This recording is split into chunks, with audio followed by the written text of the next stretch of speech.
अस्सलाम वालेकुम। मैं मोहम्मद अली खान अपने यूट्यूब चैनल सोशल सिग्नल के साथ आपकी खिदमत में हाजिर हूँ। वही हुआ जिसका डर था। पाकिस्तान के गरीब आवाम पर पेट्रोल और डीजल का एक ऐसा बम गिरा दिया गया है, बल्कि एटम बम गिरा दिया गया है जिसकी तारीख में कभी मिसाल नहीं मिलती। वजूहात कुछ भी रही हों, हुकूमत इस मसले से निपटने के लिए मुकम्मल तौर पर नाकाम हो चुकी है। वफाकी वजीर खजाना जनाब औरंगजेब साहब और पेट्रोलियम के वजीर अली मलिक परवेज मलिक साहब ने अभी प्रेस कॉन्फ्रेंस की और इस चीज़ का ऐलान किया है। आज पाकिस्तान में पेट्रोल 455 रुपये और डीजल 520 रुपये फी लीटर हो चुका है। और ये सिर्फ एक खबर नहीं बल्कि हर घर की कहानी बन चुकी है। जब जब पेट्रोल या डीजल महंगा होगा तो सिर्फ गाड़ी नहीं रुकेगी, बल्कि पूरा निज़ाम रुक जाएगा। बसों के किराए बढ़ जाएंगे, सब्जियां, ग्रोसरी का सामान, अशिया खरदोनोश महंगी हो जाएंगी।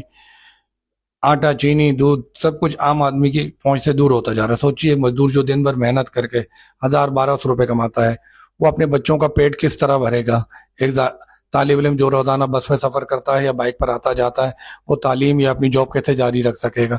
ये सिर्फ अदाद शुमार नहीं है, एक माँ की आंख के आंसू है, एक बाप की खामोश परेशानी है जो अपने घर वालों के सामने मजबूत बनने की कोशिश करता है।